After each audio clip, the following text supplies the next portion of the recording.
Funding for this program made possible by Ohio County Tourism. Thank you for your support.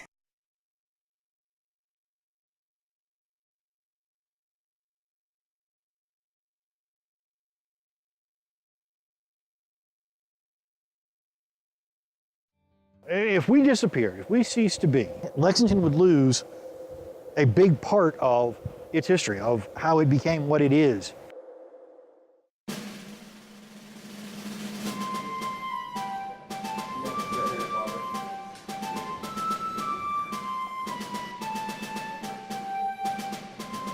The Henry Clay Memorial Foundation, which operates Ashland, came into operation in 1948, but was created in 1926. People have come here from all over the world to visit. And even we're doing that in the 19th century. So they always wanted to see that preserved. By the beginning of the 20th century, development was beginning downtown and moving out. The foundation was created so as to be able to preserve the mansion and its contents to make them available to the public and to preserve Henry Clay's legacy and to interpret that to the public. A lot of people will talk about him being the great compromiser and the fact that we should have more statesmen and fewer politicians. Clay, at the time that he lived, worried a great deal about keeping the Union together, of avoiding dissolution. And so through compromise, he was able to preserve that Union, to advance the cause of freedom in that way. And Henry Clay was a master of pursuing the middle and pursuing compromise. Although that doesn't mean that he was shy about his opinions and his thoughts about how the country should be run. I mean, he was very strong-willed and had very strong opinions, but he was able to forge partnerships across the aisle in order to try and move the country in a solid and affirmative direction. Ashland is part of, or is about, going from an emerging new nation to a nation that is stable, that can survive, that is respected on the world stage, etc. And Clay was a big part of that. Historic sites in general are facing a real challenge right now in that people today do not relate to history the way they might have 20 years ago, 40 years ago. We have to find ways to be more relevant, to break from the traditional sort of guided tour mold in some ways, to do things that attract people, that garner their attention. So that's a tremendous challenge.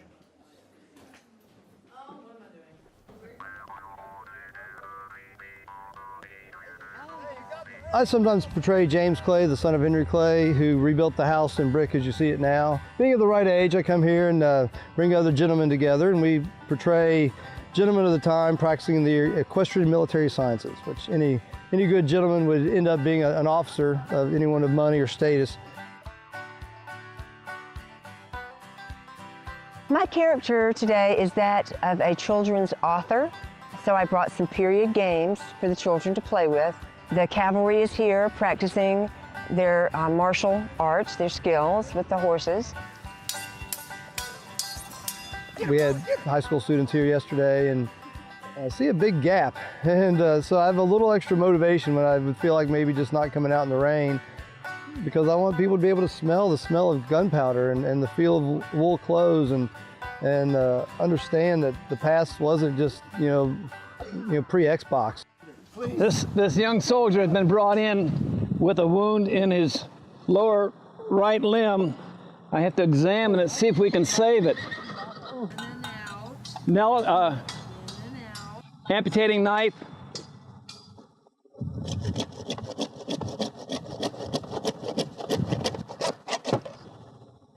Is he coming around? Yeah, oh yeah, oh yeah, oh yeah. We had to take your leg off. Oh. Yeah, we had to take your leg off. Yes, listen to me now.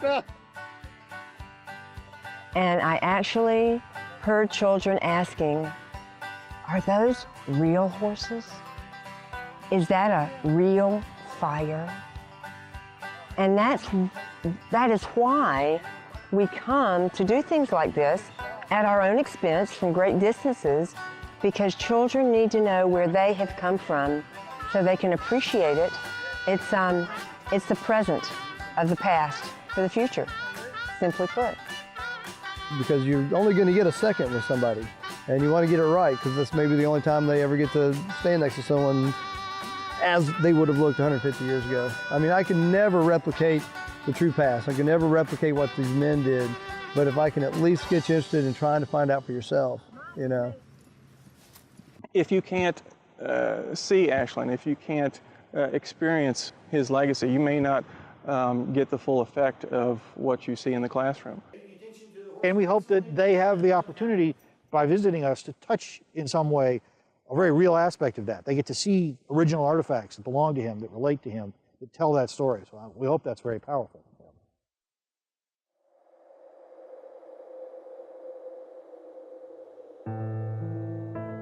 If we disappear, if we cease to be, if the Henry Clay Memorial Foundation dissolved and all of this were sold off or something, I think it's hard to say exactly what would happen to the physical property.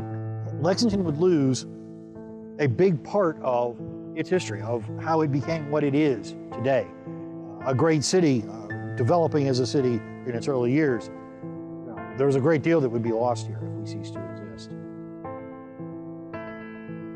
If Ashland weren't here, we would just have another subdivision. It would be residential property. It would lose its connection to its historic past.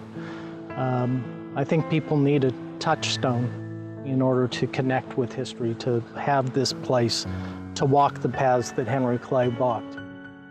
To have this gone because maybe the real estate's too valuable would just be a complete tragedy, because you actually step back in time. You cross the street with your dog and you've stepped back in time.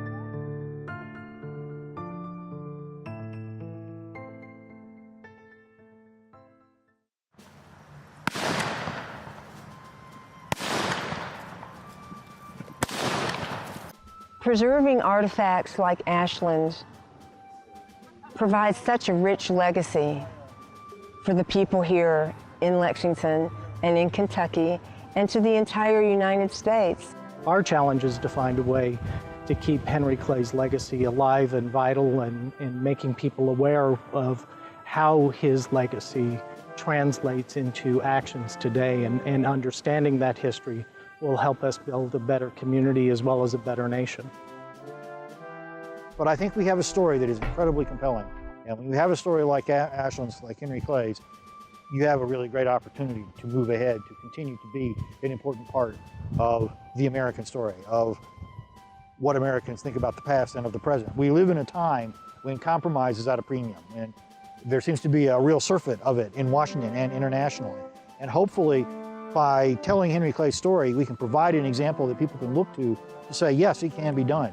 Yes, compromise can be accomplished. Yes, things can be advanced through it. And maybe as a result, things will be.